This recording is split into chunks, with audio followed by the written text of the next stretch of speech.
এক ব্যক্তির ভাগ্য খুব খারাপ ছিল।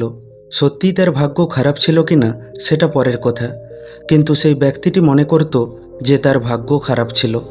কারণ সে যাই করত সব কিছু উল্টোপাল্টা হয়ে যেত। তার মনে হতো তার আশেপাশের সবার ভাগ্য ভালো, শুধু তার ভাগ্যই খারাপ। সেই ব্যক্তি একজন ব্যবসায়ী ছিল, কিন্তু সে যেদিন থেকে ব্যবসা করতে শুরু করেছিল সেদিন থেকে তার ব্যবসায় তেমন একটা লাভ হয়নি। এছাড়া তার কিছু চাষের জমিও ছিল, যেখানে সে একবার ফসল চাষ করেছিল, কিন্তু বন্যা হয়ে যাওয়ায় সে বছর তার সব ফসল নষ্ট হয়ে গিয়েছিল। বোঝার বিষয় হলো, বন্যায় তার একার ফসল নষ্ট হয়নি, তার সাথে সাথে তার গ্রামের সবার ফসলই নষ্ট হয়েছিল। কিন্তু শুধু তারই মনে হলো যে তার ভাগ্যটা খারাপ। কারণ সে যাই করতে যায় সেটাই খারাপ হয়ে যায়। সে বিয়ে করে, কিন্তু বিয়ের 2 বছর যেতে না যেতেই তাদের ডিভোর্স হয়ে যায়।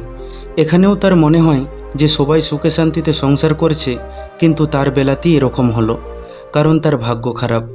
সে এর সমাধানের জন্য অনেক জ্ঞানীগুণী মানুষের কাছে যায়, জ্যোতিষীর কাছে যায় ভাগ্য পরিবর্তন করার জন্য, কিন্তু কোথাও কিছু হয় না। উল্টে একবার এক সাধুর কাছ থেকে বাড়ি ফিরে এসে সে দেখে তার বাড়ির সব জিনিসপত্র চুরি হয়ে গেছে। এইবার তো সে একেবারে নিশ্চিত হয়ে যায় যে ভগবান তার ভাগ্য খারাপ লিখেই পাঠিয়েছে। সে মনে করত সে যাই করুক না কেন তাতে তার লোকসানই হবে। ধীরে ধীরে সে একদম হতাশ হয়ে পড়ল। এখন তার আর কোনো কিছুই করতে ভালো লাগে না। এমনকি সে এখন তার ব্যবসার কাজও মন দিয়ে করে না, সবসময় ডিপ্রেশনের মধ্যে থাকে।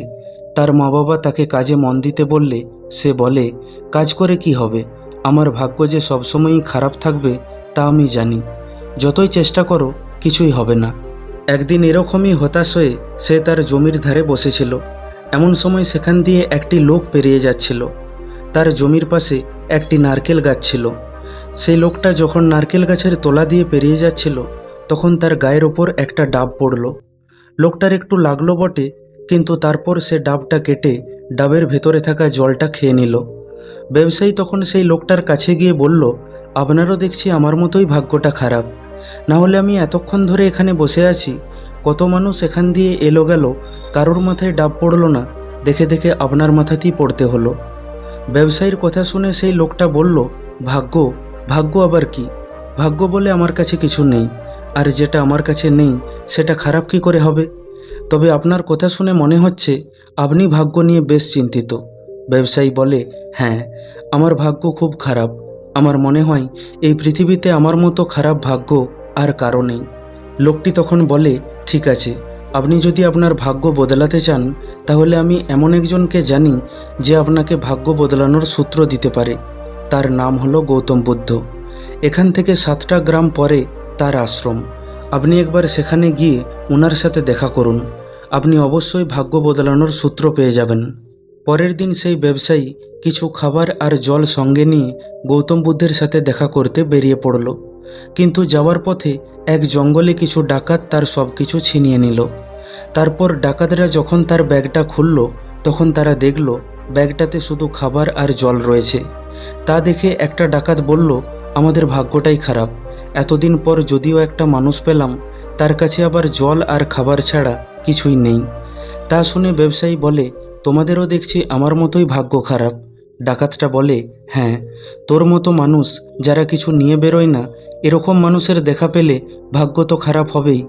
তারপর ডাকাতগুলো তার খাবার দাবার কেড়ে নিয়ে তাকে ছেড়ে দিল। সে আর কি করবে, তাই সে পুনরায় আশ্রমের উদ্দেশ্যে এগিয়ে যেতে লাগলো। কিছু দূর যেতেই তার খিদে পেয়ে গেল, কিন্তু তার কাছে না কোনো খাবার ছিল না কোনো টাকা পয়সা ছিল। তাই সে ভেবে পাচ্ছিল না যে এবার সে কি করবে। তখনই চলতে চলতে হঠাৎ সে এক ভিখারিকে দেখতে পেল। ভিখারিটা তখন খাবার খাচ্ছিল। ব্যবসায়ী তাকে বলল, আমি অনেক দূর থেকে হেঁটে আসছি, রাস্তায় ডাকাতরা আমার সব কিছু ছিনিয়ে নিয়েছে, এদিকে আমার খুব খিদে পেয়েছে, তুমি কি তোমার থেকে কিছুটা খাবার আমাকে দিতে পারবে? ভিখারিটা বলল, আজকে আমার ভাগ্যটাই খারাপ, এতদিন পর এত সুন্দর খাবার পেলাম, তাও আপনি সেটা চেয়ে বসলেন। কিন্তু খিদের জ্বালা যে কি সেটা আমি খুব ভালো করে জানি। আমি আজকে একবার খাবার খেয়েছি, তাই এই খাবারটা আপনিই খেয়ে নিন। তারপর ব্যবসায়ী ভিখারির কাছ থেকে খাবার খেয়ে তাকে ধন্যবাদ জানিয়ে আবার হাঁটতে শুরু করলো। চলতে চলতে সে ভাবল, আমার ভাগ্যটা এখন এতটাই খারাপ হয়ে গেছে যে আমাকে এখন ভিখারির কাছ থেকে খাবার চেয়ে খেতে হচ্ছে। যাই হোক, ব্যবসায়ী অবশেষে গৌতম বুদ্ধের আশ্রমে পৌঁছালো। আশ্রমে ঢোকার মুখে সে দেখল একজন রাজা আশ্রম থেকে বেরিয়ে আসছে। একজন রাজাকে আশ্রম থেকে বেরিয়ে আসতে দেখে ব্যবসায়ী সেখানে দাঁড়িয়ে থাকা এক বৌদ্ধ সন্ন্যাসীকে জিজ্ঞাসা করল, উনি তো নিজেই একজন রাজা, উনি এখানে কি করছেন? বৌদ্ধ সন্ন্যাসী বলল, এই রাজা মনে করে যে তার ভাগ্য খুব খারাপ, তাই তিনি এখানে এসেছিলেন। ব্যবসায়ী তখন আশ্চর্য হয়ে বলে, একজন রাজার ভাগ্য খারাপ? তার কাছে তো সব কিছুই আছে, তাহলে তার ভাগ্য কি করে খারাপ হয়? বৌদ্ধ সন্ন্যাসী তখন বলে, এই রাজা যেখানেই যুদ্ধ করতে যায় সেখান থেকেই হেরে ফিরে আসে, তাই সে মনে করে তার ভাগ্য খুব খারাপ। তা শুনে ব্যবসায়ী বলে, আমার ভাগ্যটাও খুব খারাপ।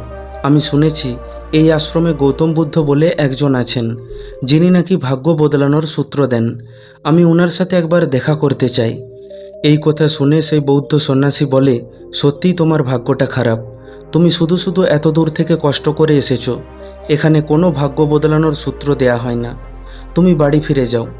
এই কথা শুনে সেই ব্যবসায়ীর সমস্ত আশা ভেঙে গেল। সে এত দূর থেকে এত বাধা বিপত্তি পার করে এখানে সমাধান পাওয়ার জন্য এলো, অথচ তাকে এখান থেকে খালি হাতেই ফিরে যেতে হবে।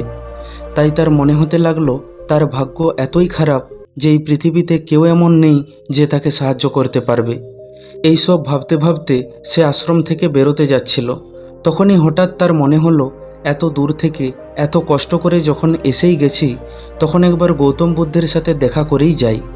তাই সে সন্ন্যাসীকে বলল, আমি বুঝতে পারছি এখানে ভাগ্য বদলানোর সূত্র পাওয়া যাবে না, কিন্তু আমি অনেক দূর থেকে অনেক আশা নিয়ে গৌতম বুদ্ধের সাথে দেখা করতে এসেছি। তাই আমি চাই কমপক্ষে তার সাথে একবার দেখা করে যাই। আপনি দয়া করে আমাকে একবার গৌতম বুদ্ধের সাথে দেখা করার সুযোগ করে দিন। সন্ন্যাসী বলে, অবশ্যই। এই বলে তিনি ব্যবসায়ীকে সঙ্গে নিয়ে আশ্রমের ভিতরে গেলেন আর নিজে একটা গাছের তলায় বসে পড়লেন। তারপর তিনি ব্যবসায়ীকে বললেন, আমিই গৌতম বুদ্ধ, বলুন কি বলতে চান? ব্যবসায়ী তখন বলে, আমি অনেক দূর থেকে কষ্ট করে আপনার সাথেই দেখা করতে এসেছি, আর আমি যেই কারণের জন্য আপনার কাছে এসেছি সেটা তো আপনি জেনেই গেছেন। আমি বুঝতে পারছি আপনার কাছে ভাগ্য বদলানোর সূত্র পাওয়া যাবে না, কারণ এই দুনিয়ায় কারো ভাগ্যই ভালো নয় দেখছি। আমি আসার পথে কিছু ডাকাতের সম্মুখীন হয়েছিলাম, তারাও বলছিল তাদের ভাগ্য খারাপ। তারপর একজন ভিখারির সম্মুখীন হয়েছিলাম, তার কিছুই ছিল না, সেও বলছিল তার ভাগ্য খারাপ। আর এখানে এসে একজন রাজাকে দেখলাম, যার কাছে সব আছে, কিন্তু সেও বলছে তার ভাগ্য খারাপ। তাই আমি বুঝতে পারলাম ভাগ্য শুধু আমারই খারাপ না, এই দুনিয়ায় সবার ভাগ্যই খারাপ। গৌতম বুদ্ধ সব শুনে বললেন, ভাগ্য কারো খারাপ হয় না, আসলে ভাগ্য বলে কিছু হয় না। আমরা যেটাকে ভাগ্য বলি সেটা আসলে আমাদের ইচ্ছা। ইচ্ছা যদি পূরণ হয় তাহলে আমরা বলি আমাদের ভাগ্য ভালো, আর ইচ্ছা যদি পূরণ না হয় তাহলে আমরা বলি আমাদের ভাগ্য খারাপ। আসলে আমাদের ভাগ্য নয়, আমাদের কর্ম খারাপ। পরিস্থিতি অনুযায়ী আমরা সঠিক কর্ম করি না, যার জন্য আমাদের ইচ্ছা পূরণ হয় না। আর যখন আমাদের ইচ্ছা পূরণ হয় না তখন আমরা ভাগ্যের উপর দোষ চাপিয়ে দিই। তা শুনে ব্যবসায়ী বলে, তাহলে আপনি বলছেন আমাদের ভাগ্য আগে থেকে লেখা থাকে না? গৌতম বুদ্ধ বললেন, না, আসলে এই মুহূর্তে আমরা যা কর্ম করছি তা আমাদের কালকের ভবিষ্যৎ তৈরি করবে। আমাদের বর্তমানের করা কর্মই আমাদের ভবিষ্যতের নির্মাণ করে। ব্যবসায়ী তখন বলে, যদি ভাগ্য বলে কিছু নাই থাকে তাহলে কি এমন কারণ আছে যার জন্য আমার সাথে সবসময় খারাপই ঘটে? গৌতম বুদ্ধ তখন বলে, ঠিক আছে, তুমি আমার সাথে চলো, আমি তোমাকে কিছু দেখাতে চাই। এই বলে গৌতম বুদ্ধ সেই ব্যবসায়ীকে সঙ্গে নিয়ে হাঁটতে শুরু করলেন। রাস্তায় চলতে চলতে সেই ব্যবসায়ীর পায়ে একটা কাঁটা ফুটে গেল। সেই ব্যবসায়ী সঙ্গে সঙ্গে বলে উঠল, আমার ভাগ্যটাই খারাপ, আমার পায়ে কাঁটাটা ফুটতে হলো। গৌতম বুদ্ধ ব্যবসায়ীকে বললেন, যে কোনো কাজ শুরু করলে তাতে বাধা বিপত্তি আসবেই, যেমন তোমার পায়ে একটা কাঁটা ফুটে গেল। সামনের দিকে দেখো, এই রাস্তায় প্রচুর কাঁটা পড়ে রয়েছে। এখন আমাদের কাছে তিনটি রাস্তা রয়েছে। এক হলো আমরা এখান থেকেই ফেরত চলে যাই আর বলি আমাদের ভাগ্যটাই খারাপ ছিল যে আমাদের চলার পথে অসংখ্য কাঁটা পড়েছিল। দুই হলো আমরা এই কাঁটার উপর দিয়েই হেঁটে যাই আর আমাদের পা রক্তাক্ত করে গন্তব্যে পৌঁছাই, যেটার সম্ভাবনা খুবই কম রয়েছে, কারণ যখন মাঝ রাস্তায় আমাদের অবস্থা খারাপ হয়ে যাবে তখনও আমরা সেই ভাগ্যকে অথবা পরিস্থিতিকেই দোষ দেব। আর তৃতীয় হলো আমরা রাস্তায় পড়ে থাকা কাঁটাগুলোকে এক এক করে সরাতে থাকি আর সামনের দিকে এগোতে থাকি, যাতে করে আমরা খুব ভালোভাবে গন্তব্যে পৌঁছাতে পারি। সিদ্ধান্ত তোমার, এখন তুমি বলো তুমি কি করবে। ব্যবসায়ী বলল, আমরা কাঁটাগুলোকে সরিয়ে এগিয়ে যাব। তারপর দুজনে মিলে কাঁটাগুলোকে সরাতে সরাতে এগিয়ে গেল, আর খুব সহজেই তারা রাস্তাটা পার হয়ে গেল। সেই রাস্তাটা পার হওয়ার পর তাদের সামনে একটা বড় নদী পড়ল। নদীর সামনে এসে গৌতম বুদ্ধ সেই ব্যবসায়ীকে বললেন, তুমি সাঁতার কাটতে পারো তো? আমাদের কিন্তু নদী পার হয়ে ওপারে যেতে হবে। ব্যবসায়ী বলল, না, আমি তো সাঁতার কাটতে পারি না। গৌতম বুদ্ধ তখন বললেন, এখানেও তোমার কাছে তিনটি রাস্তা আছে। এক তো তুমি বলতে পারো আমাদের ভাগ্যটাই খারাপ যে আমাদের চলার পথে একটা এত বড় নদী চলে এসেছে, আর এই বলে এখান থেকে ফেরত চলে যেতে পারো। দুই হলো, এখন তুমি এখান থেকে চলে গিয়ে সাঁতার শিখে পুনরায় এখানে ফিরে আসতে পারো। আর তিন হলো, তুমি আশেপাশে খোঁজ নিয়ে একটা নৌকার ব্যবস্থা করতে পারো, যেটা আমাদের এই নদীটা পার করে দিতে পারে। সিদ্ধান্ত তোমার, তুমি কি করবে বলো। ব্যবসায়ী বলল, সাঁতার শিখে পুনরায় ফিরে আসতে অনেক দিন সময় লেগে যাবে। আমি বরং আশেপাশে খুঁজে দেখি কোনো নৌকার ব্যবস্থা করতে পারি কিনা। তারপর একটু খোঁজাখুঁজি করতেই সে একটা নৌকা আর একজন মাঝিকে পেয়ে গেল, যে তাদের নদীটা পার করে দিল। নদী পার হওয়ার পর গৌতম বুদ্ধ বললেন, এত দূর আসার পর তুমি কি শিখলে? ব্যবসায়ী বলল, আমি বুঝতে পারলাম যে ভাগ্য বলে সত্যিই কিছু হয় না। পরিস্থিতি অনুযায়ী আমাদের নেওয়া সিদ্ধান্ত আর চেষ্টা, এই দুটো আমাদের কর্ম নির্মাণ করে, আর এই কর্মই আমাদের ইচ্ছা পূরণ করে, যেটাকে আমরা ভাগ্য বলে থাকি। আমরাই আমাদের ভাগ্য নির্মাণ করতে পারি, আবার আমরাই আমাদের ভাগ্য নষ্ট করতে পারি। বন্ধু, গৌতম বুদ্ধের এই কাহিনীটা আমাদের শিখিয়ে যায় যে ভাগ্য ভালো বা খারাপ বলে কিছু হয় না, সবটাই আমাদের কর্মের উপর নির্ভর করে। জীবনে আমাদের সামনে যেরকম পরিস্থিতি আসে, সেই অনুযায়ী আমরা যে সিদ্ধান্ত নিই আর সেই পরিস্থিতির মোকাবিলা করার জন্য আমরা যতটা চেষ্টা করি, তাই দিয়েই আমাদের ভবিষ্যৎ নির্মাণ হয়। বন্ধু, আপনার কি মনে হয় ভাগ্য বলে কিছু আছে না নেই? কমেন্ট করে অবশ্যই জানান। ভিডিওটা ভালো লাগলে লাইক করে দিন আর আপনজনের সাথে শেয়ার করে নিন। প্রতিনিয়ত এই রকম শিক্ষামূলক ভিডিও পেতে এখনই আমাদের চ্যানেলটিকে সাবস্ক্রাইব করে পাশে থাকা বেল আইকনটিকে দাবিয়ে দিন।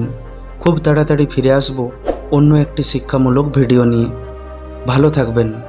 ধন্যবাদ।